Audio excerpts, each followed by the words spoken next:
Once you arrive at that place in your life where you are consciously detached from the physical and consciously detached from the metaphysical, nothing can control you, man. That's a real sweet spot to be putting yourself. That means you don't need anything, you don't want anything. So nothing can control you because they can only control you with your desires and your urges, your obsessions, your habitual, compulsive, obsessive, you know, inclinations for these things, to want these things, because that's how they control you. By they, I mean both the physical and the metaphysical, because everything is metaphysical anyway, if you really think about it.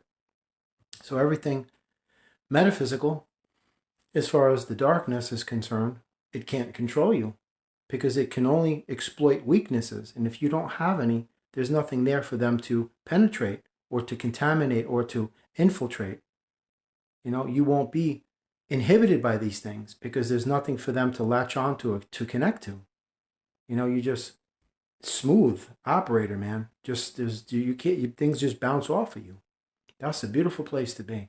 That's why you see some of these people just lay back, not a care in the world, very calm, very cool, very just chill. You see them once in a while. You don't see them too often these days, but very mellow, very quiet, always happy, almost as if they're dialed into something, not of anything, not of the earth, the universe. They just tapped into something just way different because they're tapped into themselves, because they realize that there's nothing out here for me. So I'm going to create my own environment, my own universe, my own earth inside here, and that's where I'm going to stay. And I'm going to operate in this environment with my own self-contained atmosphere and my own, unified collective consciousness and my own universe that will act as like a bubble, and it won't allow anything to penetrate that bubble because I don't vibrate in a frequency that offers a connection to anything negative that can, bring me down and cause detriment. And I don't operate in a space of always wanting or desiring or yearning, so therefore nothing of the earth can tempt me. I'm not encumbered by the appetites of the physical.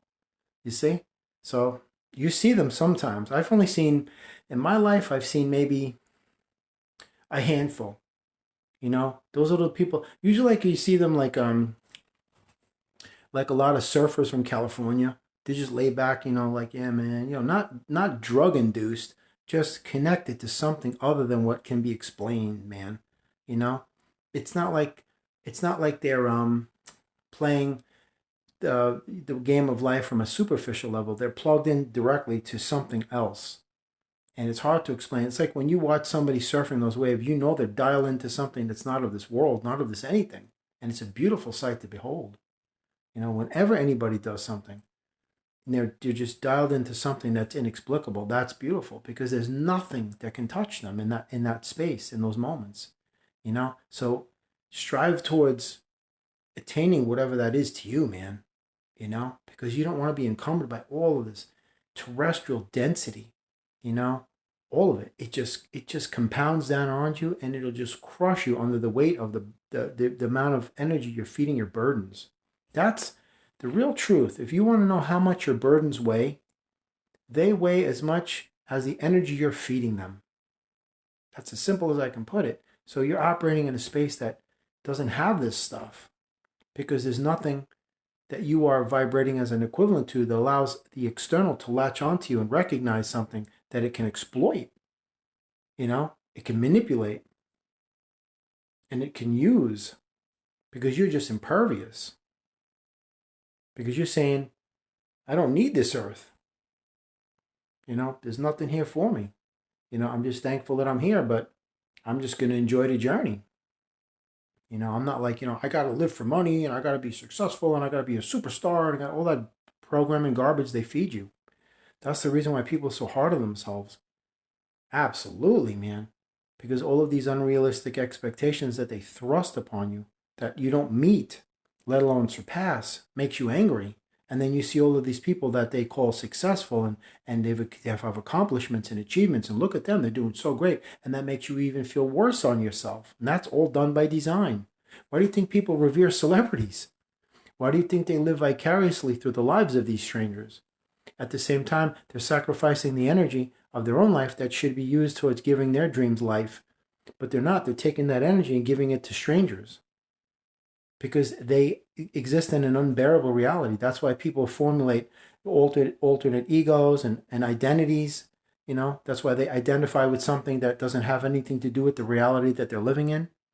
That's why you have escapism, fantasy, fiction, fairy tale, all that stuff. People get just immersed in the experience of video games. They actually believe they're in there with those things, these polygons and pixels and all that stuff. They just get lost because they don't like the world around them. So that's their like portal out of here. You know, and that's what surfers do, and people who skydive and, you know, whatever else, man. You know, base jumpers. You know, that's their moment to just detach from the everything and just immerse themselves in the experience of the oneness that is the beauty of themselves, and not contingent upon being connected to the anything or everything around them, because in those moments there is no anything, it's just them. That's freaking beautiful. You know, strive to become the embodiment of that, the personified and encapsulated version of whatever that is. You know, like I say, meditate in motion, you know, with your eyes wide open. Dream with your eyes wide open, man, no doubt. But anyway, peace, love, light, laughter, and many, many blessings to you and your family, because all of you deserve it. Absolutely. Everybody does. Take care.